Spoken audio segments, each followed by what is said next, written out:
वर आणि ती मधला अंतर जरा कमी कर. वरती हा एकच शब्द आहे. वरती पाहून हसला असं आहे ते. बरं पुढचं.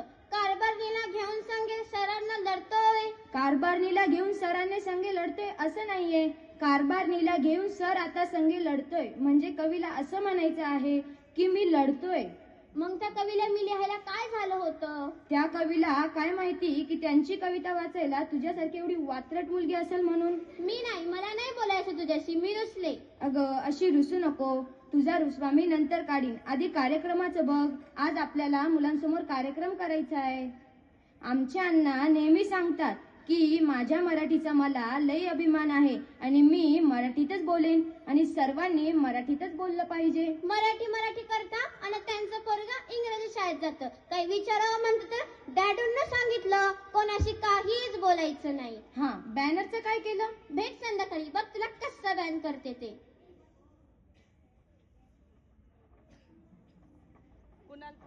हा बघ बॅनर किती छान केलाय.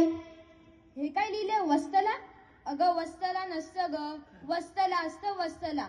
वस्तला बाई मुरकुटे शिक्षण संस्था असं आहे ते. आणि हे काय लिहिलंय? मराठी भाषा दिन. मराठी भाषा दिन नसतं ग, मराठी भाषा दिन असतं. दाखवतो बॅनर इकडं. आठवडाभर वरडतोय मराठी भाषा दिन आहे, मराठी भाषा दिन आहे आणि माणूस म्हणतो मराठी भाषा दिनच नाही. अगं आठवडाभर वरडतोय ना मराठी भाषा दिन, मराठी भाषा दिन. आणि ऍडव्हर्टाईज मध्ये पण सांगतात ना अच्छे दिन आने वाले, अच्छे दिन आने वाले. तेव्हा नाही की त्याची वेलंटी पाहायला हवी. अच्छा, म्हणजे वेलांटी पहिली दुसरी नाही. पहिली दुसरी करायला ती काय त्याची बायको आहे का? रस्व वेलांटी, दीर्घ वेलांटी असं म्हणावं. आजच्या कार्यक्रमाचा प्रास्ताविक तर मीच करणार आहे. मग तर मला पस्तावाच करावा लागणार. असं नको म्हणू, लायब्ररीच्या सरांकडून लिहून घेतलाय मी. तेवढं तरी बरं केलं. तेवढा एकच माणूस तुला बरोबर लिहून देईन. प्रास्ताविक वाचते. आदरणीय अध्यक्ष, उपस्थित मान्यवर. उपस्थित?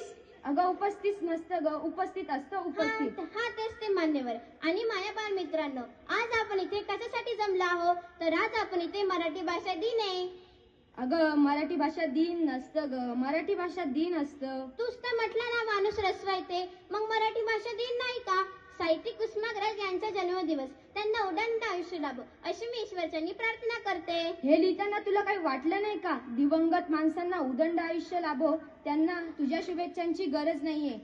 त्यांना तुझ्या शुभेच्छांची गरज नाहीये. आणि ते मराठी रसिकांच्या मनात कधीच अजरामर झाले आहेत. लयच खोड्या घालतो हा माणूस मध्ये मध्ये बोलताना. किती कष्टाने लिहिलंय मी वाडवय मंडळाच्या ऑफिसात बसून. वाडमय नसतं ग, वाघमय असतं, वाघमय.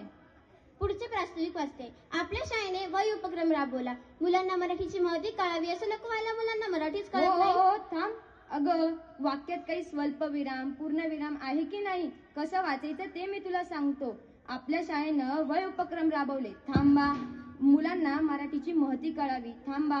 असं नको व्हायला की मुलांना मराठीच कळत नाही. थांबा असं वाचायचं असतं.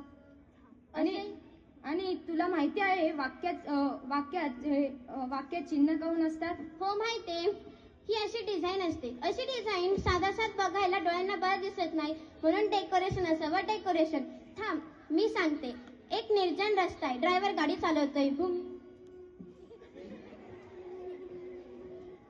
त्याला खिडकी बाहेर घर दिसतंय, गुरं दिसतायत म्हणून त्याला झोप येत नाहीये.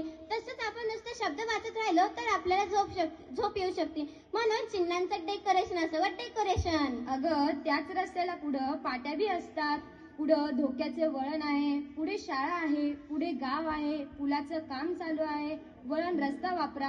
असं केल्याने ड्रायव्हर सुखाचा प्रवास करून योग्य त्या ठिकाणी सुखरूप पोहोचवतो. मला लय अभिमान आहे की याने मराठीचा लय गाढा अभ्यास केला आहे. गाढाव नसतं ग, गाढा अभ्यास केलाय असं म्हण. म्हणूनच तर मुलांना आम्ही तुम्हाला सांगतो.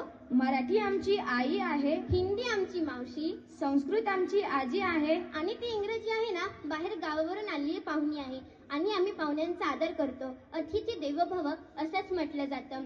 मराठी आमची आई आहे आणि आम्ही तिची लेकरं. म्हणूनच तर ज्ञानेश्वरांनी म्हटलं आहे आमच्या मराठीची बोली अमृतातही पैंजा जिंके. जय महाराष्ट्र.